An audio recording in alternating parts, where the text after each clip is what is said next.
For many, the very word spider conjures images of dark corners and creeping shadows, the stuff of nightmares. We're often taught to fear them, to recoil from their eight-legged forms. But the natural world is a place of infinite surprise, and it often conceals its most breathtaking artistry in the most unexpected of creatures. To dismiss an entire group is to miss out on some of nature's most dazzling and intricate designs. Beauty, you see, is not confined to the fluttering wings of a butterfly or the plumage of a tropical bird. It can be found in the glint of a tiny scale, the flash of an iridescent leg, and the intricate steps of a life-or-death dance. I have spent a lifetime exploring the wonders of our planet, and time and again it is the small, overlooked creatures that hold the most profound secrets and the most astonishing beauty. The world of spiders is no exception. It is a realm filled with vibrant color, remarkable behavior, and evolutionary masterpieces that defy our expectations. So I invite you to set aside any apprehension and join me on a journey to discover a side of these animals you may have never imagined. Can spiders really be beautiful? Oh yes, I believe they can be profoundly so. Prepare to be enchanted as we meet the 5 prettiest spiders on the planet. From the shimmering metallic blue tarantulas that seem forged from precious metal, to the tiny flamboyant peacock spiders who dance for their very lives, these are the hidden jewels of the arachnid world. Their existence is a testament to the boundless creativity of evolution. Let us begin. Our first encounter takes us to the scrublands of Australia, a vast and ancient continent home to a creature of minuscule size but monumental charisma. Here, on a single leaf that serves as his stage, the male peacock spider prepares for the performance of his life. He is scarcely larger than a grain of rice, yet he possesses a secret weapon of extraordinary beauty. Tucked away like a folded cape is his abdomen, adorned with a fan of iridescent scales that shimmer with all the colors of the rainbow. It is a spectacle waiting to be unfurled, but only for the most discerning of audiences, a prospective mate. When a female is near, the performance begins. He raises a pair of legs in a gesture of introduction, waving them with a curious semaphore-like rhythm. Then the true show starts. He lifts his spectacular fan, revealing its intricate patterns of dazzling blue, fiery orange, and vibrant red. He vibrates his whole body, skittering from side to side in a meticulously choreographed dance. Each species of peacock spider has its own unique combination of color and movement, a secret language passed down through generations. He's a tiny, 8-legged Fred Astaire dancing with an urgency that is impossible to overstate. For this is no mere courtship display. It is an audition for survival. The female, a larger and far more drably colored individual, watches his every move with a critical eye. If his dance is perfect, if his colors are sufficiently brilliant, she may accept him as a mate, ensuring his genetic legacy continues. But if his performance falters, if he fails to impress her in any way, her response is swift and final. She will see him not as a suitor, but as a meal. It is a dramatic and brutal consequence, a reminder that in nature, beauty and peril are often intertwined. From the sun-baked landscapes of Australia, we travel to the cool, wind-swept heaths of Dorset in the United Kingdom. Here, hidden amongst the heather and gorse, lives one of Britain's rarest and most elusive spiders. Its name, the Ladybird spider, gives a clue to its astonishing appearance, but finding one requires patience and a keen eye. For most of its life, this creature lives out of sight in a silk-lined burrow that extends deep into the sandy soil, a hidden sanctuary from the world above.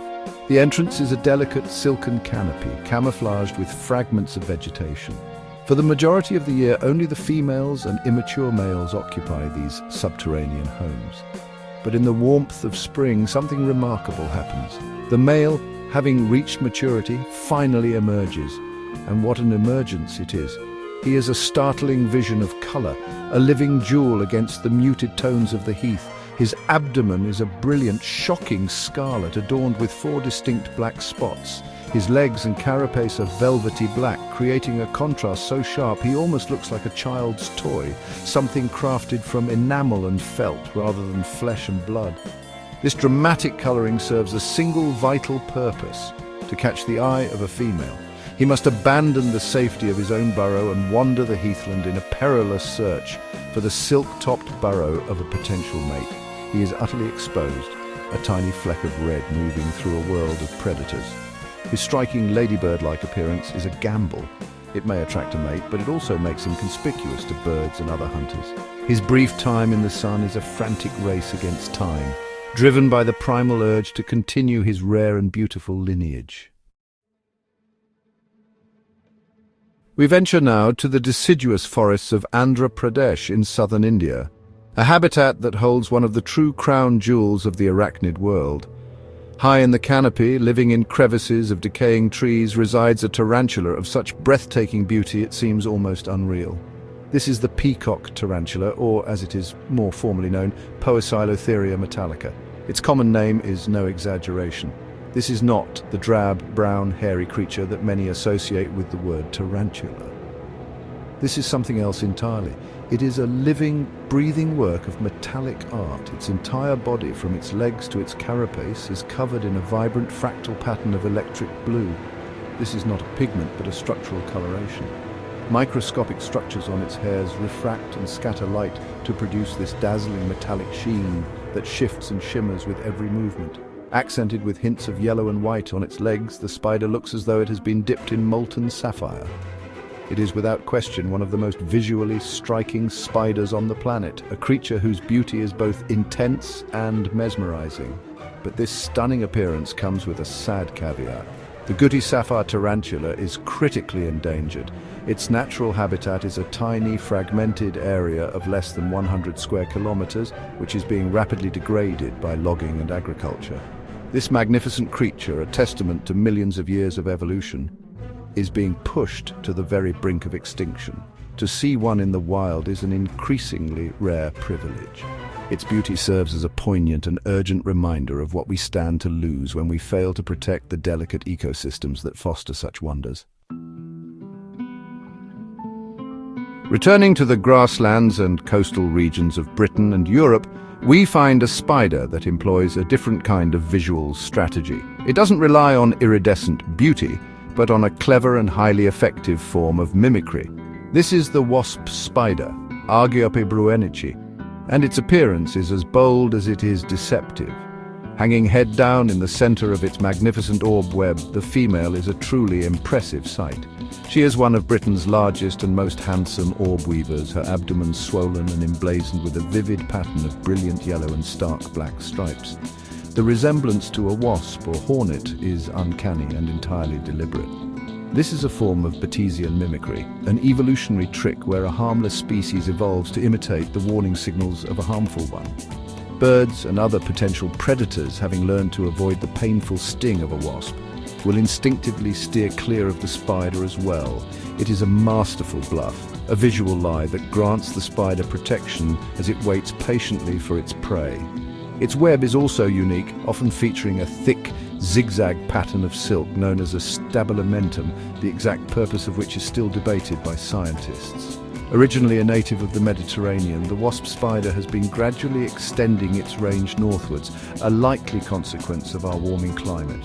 Its arrival in Britain was first noted in the early 20th century, and it has since become the more common, though always thrilling, sight in the southern parts of the country. Its presence is a living indicator of a changing world, a striking immigrant that has made the meadows and grasslands its new home. It is a beautiful and formidable hunter, wearing the colors of a more dangerous animal as its shield. Our final treasure is perhaps the most enchanting of all, a creature so tiny and delicate it seems to have been crafted by a jeweler. Deep within the forests and gardens of Australia, on the underside of a leaf, lives the mirror spider. Also known as the sequinned spider, its abdomen is adorned with what appear to be tiny, reflective plates of silver and gold. These are not scales in the traditional sense, but patches of guanine crystals, a waste product of the spider's metabolism, which it stores in specialized cells just beneath its transparent skin. These crystalline deposits act like a mosaic of tiny mirrors. As the spider moves or as light filters through the canopy, its abdomen flashes and glitters with an otherworldly light. It looks like a fragment of a shattered disco ball, a minuscule bauble of living silver. This dazzling display is not just for show, it is a dynamic form of camouflage. The reflective patches can break up the spider's outline, mimicking a dewdrop or a stray fleck of light, making it incredibly difficult for predators to spot. What is truly remarkable is that the spider has a degree of control over its appearance. When it feels threatened, it can rapidly expand its abdomen, increasing the distance between the silvery plates. This changes the way the light reflects, altering its color and pattern in an instant. It is a master of light, a tiny illusionist that uses its own body to manipulate the visual world around it. The mirror spider is a perfect example of how evolution can produce solutions of breathtaking elegance and complexity. Even on the most miniature of scales, it is a tiny, glittering testament to the magic hidden all around us. From the dancing showman of the Australian bush to the glittering jewel on the underside of a leaf, we have journeyed through a world of unexpected splendor. We have seen that spiders are not merely the drab lurkers of our imagination, but are architects, dancers, illusionists, and living works of art. Their colors, patterns, and behaviors are shaped by the relentless pressures of survival, resulting in some of the most intricate and surprising forms of beauty to be found anywhere in the natural world. They challenge our perceptions and ask us to look closer, beyond our ingrained fears. The next time you encounter a spider, perhaps in your garden or on a country walk, I hope you might pause for a moment. Look at the intricacy of its web, the delicate structure of its legs, the subtle patterns on its body. Consider the complex life it leads, a life of constant peril and profound purpose. These creatures are an ancient and vital part of our planet's ecosystem, playing a crucial role in controlling insect populations. They are not monsters to be feared, but marvels to be understood, and yes, to be admired. Our planet is a tapestry woven from countless threads, and each one, no matter how small or seemingly insignificant, adds to the richness and strength of the whole. The beauty of the peacock tarantula and the cleverness of the wasp spider are as much a part of Earth's treasure as the roar of a lion or the flight of an eagle. By opening our minds to the beauty in unexpected places, we deepen our connection to the natural world and find wonder in the small miracles that surround us every single day.